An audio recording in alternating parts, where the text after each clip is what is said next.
Hello guys, welcome back to my mini vlog. Guys, today is Sunday and Sunday is very boring day. But अभी हमारे जो exam है वो आ रहे हैं तो हमें पढ़ाई भी करना होता है. बट पढ़ाई क्या होता है बताना आप लोगों को. It's very boring. बट अगर पढ़ो तो मज़ा भी आता है. बट गाइस आपको पता है मैं 3 बजे से लेकर 5 बजे तक फ़ोन चला रही थी. एंड मेरा जो टारगेट था वो था कि मैं अभी 3 से 5 पढ़ने वाली हूँ. बट क्या हुआ ना, मैं 3 से 5 फ़ोन चला रही हूँ तो अब मेरे को पढ़ना पड़ेगा. तो गाइस अभी हम लोग थोड़ा फ़ोन अभी चला के आए हैं, इसलिए लेट्स गेट सम रिफ्रेशमेंट. तो मैं आ गई हूँ छत पे ऐसे ही टहलते हुए.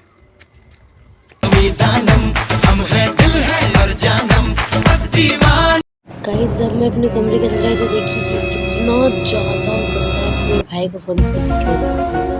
देन मैं पूरे कमरे को साफ़ करने में लग गई हूँ. मतलब इतना गंदा था, फिर मैंने साफ़ किया. देखो कितना अच्छा है. फिर मैंने कुछ स्वीट्स खाए and it's very yummy. Then मैं अपना बैग लेके चली पढ़ने. तो गाइस मैंने आज पढ़ाई पूरी कर ली है. तो मिलते हैं नेक्स्ट ब्लॉग में. बाय.